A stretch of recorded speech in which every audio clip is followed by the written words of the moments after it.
Olá pessoal, meu nome é Maria e eu sou professora de Geografia. Hoje a gente vai falar sobre ordem bipolar e nova ordem mundial. Esses são dois assuntos bem importantes que foram abordados no início do primeiro bimestre no 9º ano. Então é importante a gente frisar, né, o que é uma ordem mundial. Uma ordem mundial representa a correlação de forças entre países.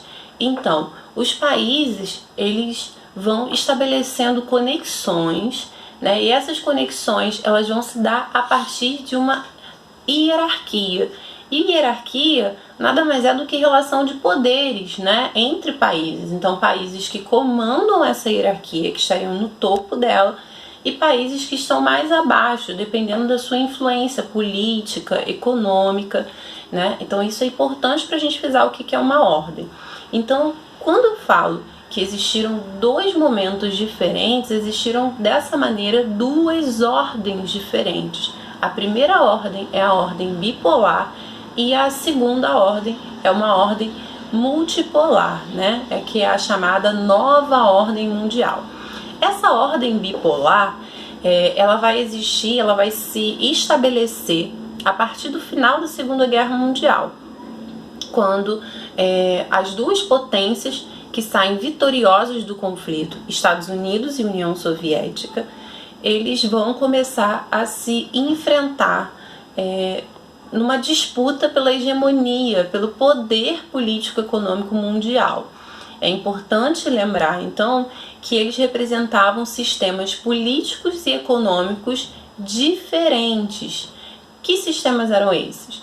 Os Estados Unidos representavam o sistema capitalista e a União Soviética representava o sistema socialista, né? O capitalismo tem como base a separação e a diferença entre classes sociais, então isso é a marca, e o capitalismo e o socialismo tem como base a igualdade entre classes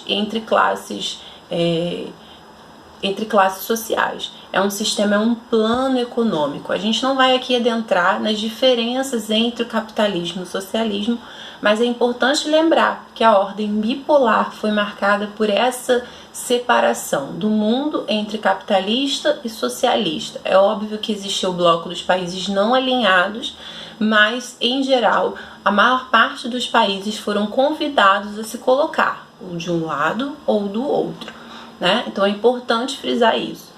E muitas vezes esse conflito entre Estados Unidos, entre o bloco capitalista e o bloco socialista, ele nunca existiu em vias de fato, mas ele, direto, ele nunca foi um conflito direto, ele foi um conflito indireto, por isso foi chamado de Guerra Fria, porque esses países eles se enfrentavam, mas ao mesmo tempo não era totalmente claro esse conflito. Eles se enfrentavam em pequenos conflitos espalhados pelo mundo todo, seja na Guerra da Coreia, na Guerra do Vietnã, né? Então foram alguns exemplos, outros conflitos no Afeganistão. Então foram diversos conflitos que ocorreram no mundo todo e ao mesmo tempo existia num plano de fundo o conflito entre os Estados Unidos e a União Soviética. Bom, essa ordem bipolar, ela é uma ordem que dura do final da Segunda Guerra Mundial, de 1945 até 1991. A partir de 1991, a gente já fala de um mundo mais multipolar.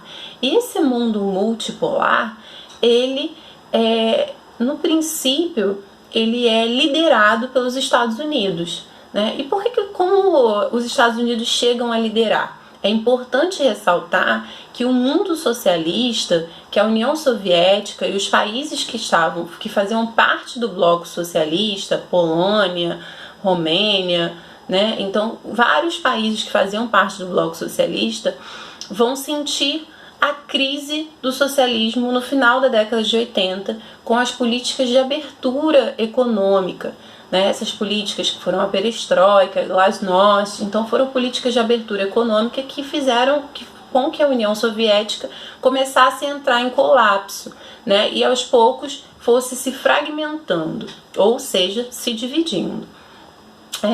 Esse processo de queda, de crise do socialismo vai gerar a ascensão, então, do capitalismo como uma potência, uma liderança econômica. E essa liderança econômica vai começar a organizar essa unimultipolaridade que vai se dar a partir dos anos de 1991.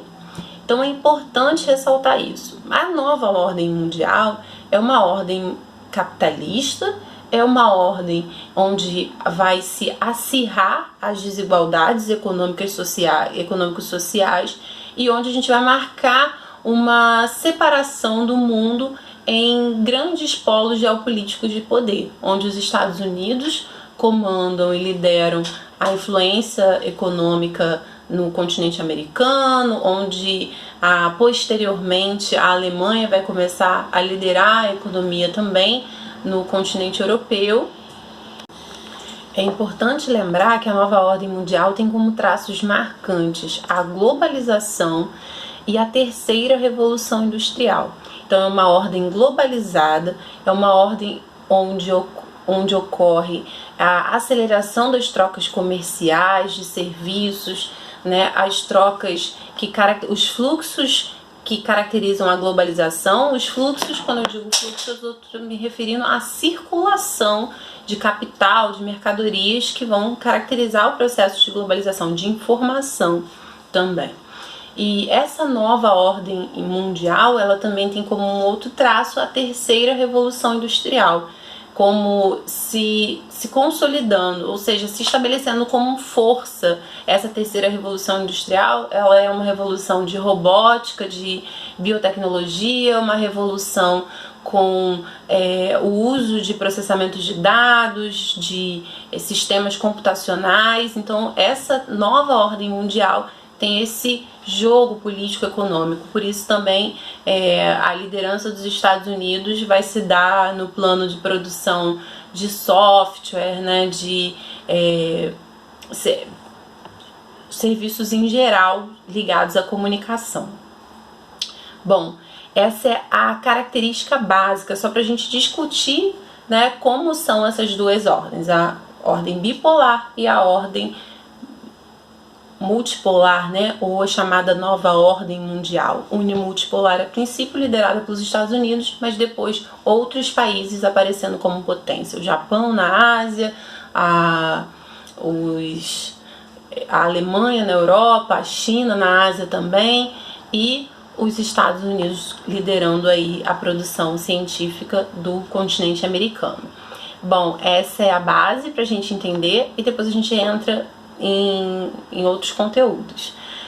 E é isso. Obrigada!